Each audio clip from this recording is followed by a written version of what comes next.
In this video, I'm going to be going over how to train your metabolism to grow. The 3 steps we're going to go over are: first, what is my metabolism? What is my baseline? And how do I train it to grow? So starting off, what is metabolism? For the sake of this video, metabolism is how many calories you burn in a day, which takes us immediately into step 2. What is my baseline? In other words, how many calories am I personally burning in a day? So to figure out how many calories you're burning in a day, this is where we're going to start.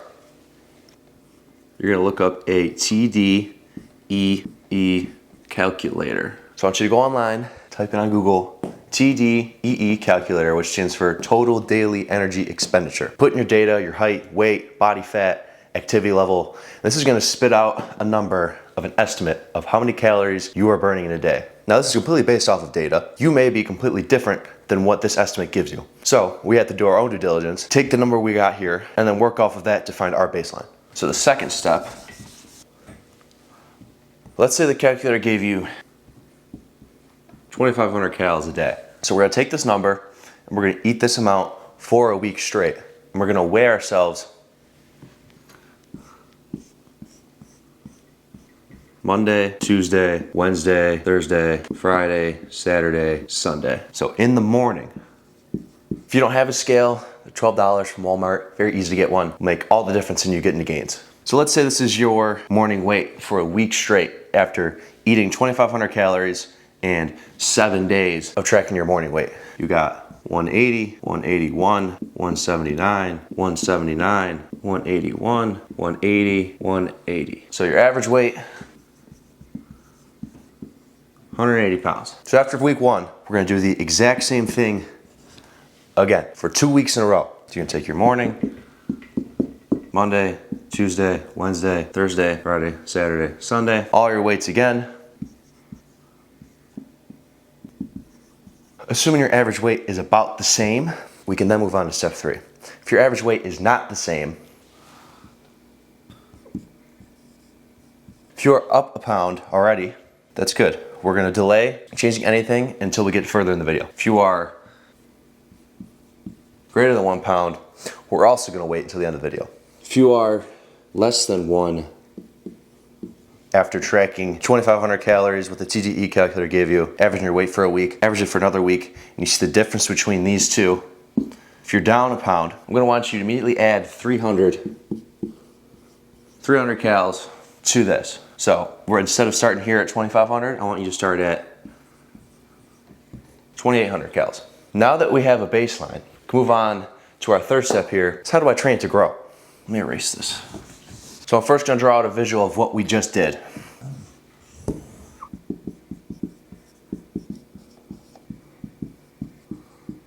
We have your daily calories, we have burned, your intake, and this is how much you're currently having. So we said you're at 2,500. Let's put a bar like this. And this is your intake.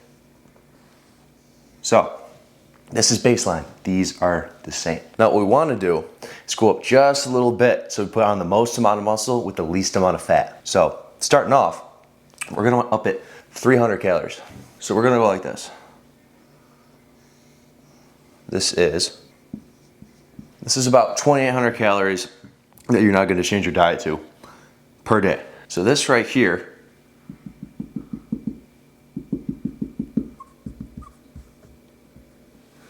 that is your gains right there. The difference between top and the bottom here, that's where you're gonna see all the gains. Now, why aren't we pushing it more and why aren't we just keeping it right here and main gaining? I'm gonna go over both of those right now.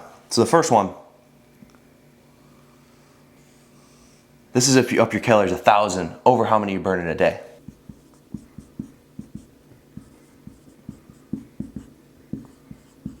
So this is the fatty patty zone. If you eat 1,000 calories over your daily burned, you are going to be a fatty patty. Here's a picture of me when I was in the fatty patty zone for months. You do not want to be here. This takes way longer. This zone causes a shorter bulk, more fat to cut off, and less muscle overall. So we don't want to be there. So by staying just in the gains zone, instead of the fatty patty zone, you will have a longer bulk, less cutting, and more muscle.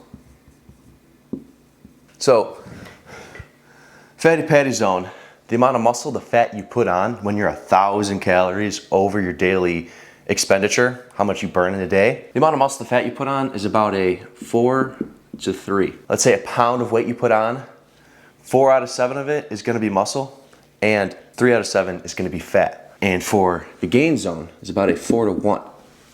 So about a pound you put on, 4 out of 5 it's gonna be muscle and 1 out of 5 is gonna be fat. Now I may be wondering, well, if I'm 1,000 calories over and I'm getting a 4 to 3, isn't that still more muscle because of how much more I'm eating?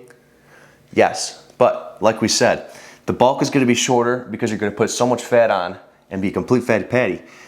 That's gonna have to cut the bulk short. You're gonna have to cut all of it off. And you're also gonna have less muscle overall because the amount of time it takes you to go from a shorter bulk and having to cut way longer over a longer extended period of time, it's gonna be less muscle you put on if you took it slower.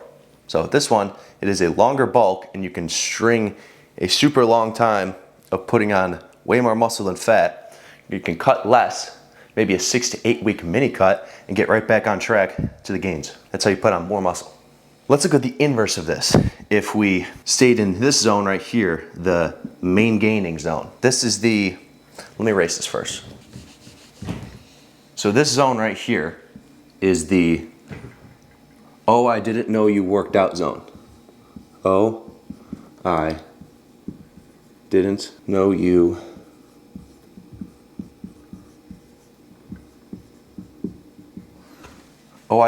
worked out zone. So that's if you main gain for how many years, let's say 3 years, you eat the same amount that you burn, and you go on a date with a girl, she asks you what your hobbies are, and you say, oh yeah, I've been working out for the past 3 years. She goes, oh, I didn't know you worked out. As if she couldn't tell by looking at you. We don't want that. We don't want to stay in this main gaining zone and hit the, oh, I didn't know you worked out. That's why we have the gain zone, not the fatty patty zone like we went over a minute ago. We have the gains. 300 calories over your daily expenditure, all the gains, no fat, no looking like you don't work out. So now that we went over why are we having just a small surplus for our intake, let's go over what happens after a couple weeks of how your metabolism is going to adapt to what you're giving it. So let's get rid of the, oh, I didn't know you worked out zone, because we don't want any of that. So eventually, your metabolism, the thing that shows how much we are burning in a day, will eventually get used to the gains we have here and will close this gap. So eventually your metabolism starts to catch up to your gains, and then now you're in the, this whole section is, oh, I didn't know you worked out. So we got to keep up on that, up at 300 more. More gains. This is how we keep the gains going. And then it's a battle back and forth. If your metabolism adapting to that, and then you got to have more gains, then your metabolism acts to that, then you need even more. And then actually you don't want to bulk anymore because you hate food. Been there. Now you're probably going to be at like 4,500, or maybe this is 5,500, and now you're in a perfect spot to start your cut because you're working at a metabolism that is this big, burning 5,500 calories a day. That is how you set yourself up, going from a more gains bulk to a flawless cut, starting at a 5,500 calorie burned in a day metabolism. So that is how you train your metabolism to grow. Appreciate you guys watching. Make these videos so when you wake up in the morning and you look yourself in the mirror, you can be happy with what you look at and not shy away from it. That's the whole point if I make these. I appreciate you guys watching. Make sure you like and subscribe. Happy bulking.